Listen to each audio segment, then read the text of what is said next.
আজিজুল বাড়ি, খুলনা ৪। মাননীয় স্পিকার, আপনাকে ধন্যবাদ। আমি রূপসী রূপসার মানুষ।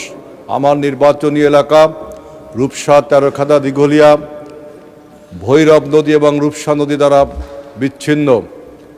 আমাদের নেত্রী, দেশনেত্রী বেগম খালেদা জিয়া আমাদের এই রূপসা নদীর উপরে খানজাহান সেতু করে খুলনাকে মোংলা বন্দরের সাথে সংযুক্ত করেছিল এবং খুলনাকে আপনার গোপালগঞ্জ, ফরিদপুর এবং ঢাকার সাথে সংযুক্ত করেছে।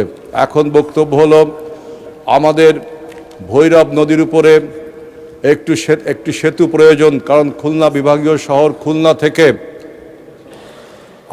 আমার নির্বাচনী এলাকা রূপসার একটি অংশ তেরোখাদা হয়ে আপনার গোপালগঞ্জ হয়ে ঢাকার মহাসড়কের সাথে মিলিত হতে পারে। আর এই ভৈরব নদীর উপর যদি সেতু করা হয়, তাহলে আরেকটি রাস্তা আমাদের সেনের বাজার হয়ে আপনার একদম নড়াইলের সাথে জাতীয় সড়কে সংযুক্ত হতে পারে। এই সেতুর উপর দিয়ে এই নদীর উপর দিয়ে অসংখ্য মানুষ যাতায়াত করে।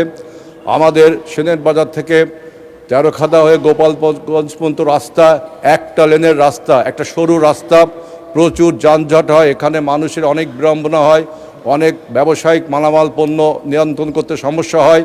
আমি মনে করি এটাকে ডাবল লেন করা উচিত এই রাস্তাটাকে। এবং আমাদের ভৈরব নদীর উপরে আরেকটি অসমাপ্ত সেতু রয়েছে, যেটা খুলনাকে দিঘলিয়ার সাথে সংযুক্ত করে যশোর হয়ে জাতীয় মহাসড়কের সাথে সংযুক্ত হয়। আমি দাবি করব, আমার এই ভৈরব নদীর উপর যে অসমাপ্ত সেতুটি আছে, দিঘলিয়ার নগরবাড়ি টু রেলিগেট পর্যন্ত এই অসমাপ্ত সেতুর কাজ দ্রুত সম্পন্ন করা উচিত। আপনাকে ধন্যবাদ মাননীয় স্পিকার।